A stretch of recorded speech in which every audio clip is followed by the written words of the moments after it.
What's going on, guys? So for those of you who have been following me for a while, you guys know that I'm no stranger to bad hops.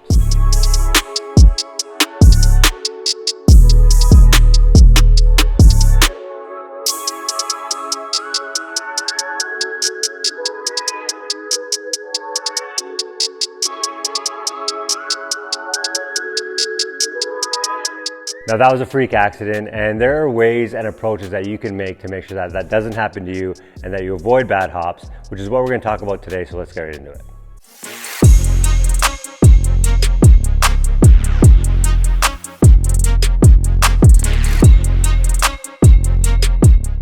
Now the best way to avoid getting bad hops is to pick the hop. Now we do that by reading the ground ball as it's coming in, watching the hops, and then getting into a position to get the ball on the short hop or the high hop, and we want to avoid that in-between hop. If we just sit back and wait for the ball to come to us and we don't get into position to get that short hop or the high hop, we're gonna get stuck with that in-between hop. And if we wait for that in-between hop, that ball can go anywhere. It can go up, it can go down and go side to side. But if we move our feet, read the hops, and get into a position to pick that ball up on the shortest hop possible, that ball has nowhere to go other than my glove.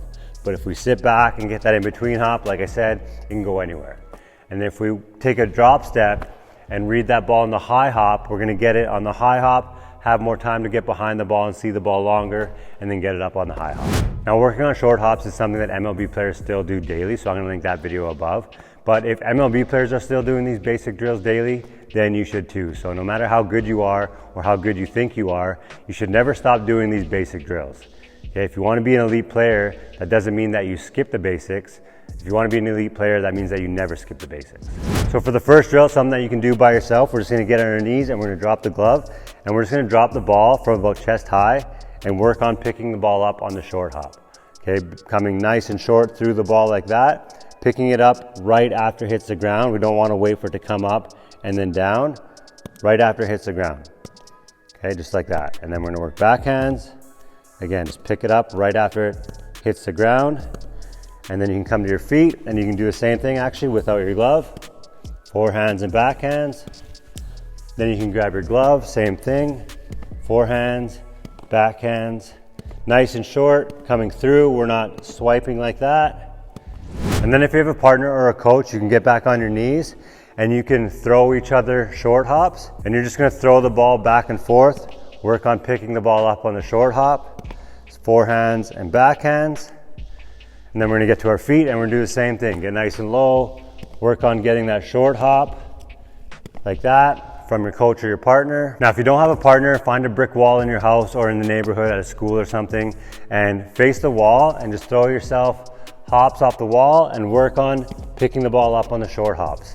Now, if the ball lands there, if you have to move your feet to try to get that ball on the short hop, then get it. Don't just wait for the ball to bounce and pick it up wherever it bounces. Go get that ball on the short hop. Now for the next drill, it's gonna help with your short hops and your high hops, is we're just gonna set up a cone and the coach is gonna throw you some short hops and some high hops. Okay, first off, he's gonna throw you a short hop to your forehand. So he's gonna throw you one, you're gonna go pick it up on the short hop on your forehand. Then he's gonna go short hop backhand, step over backhand coming through. Then he's gonna throw you a high hop, and we're gonna take a drop step back, creating distance between us and the ball so we can see it longer, and then get a high hop. And then same thing with the backhand. Drop step, get that ball on the high hop like that. Now, since we're on the topic of bad hops, I wanna touch on a fun tool that we use that's not really gonna help you on picking up short hops and bad hops. It's gonna help with your reaction time. I've seen coaches use PVC pipe or weighted balls to try to get bad hops, but I'm talking about the Fielder's Dome mat. Now, we're not sponsored by these guys or anything.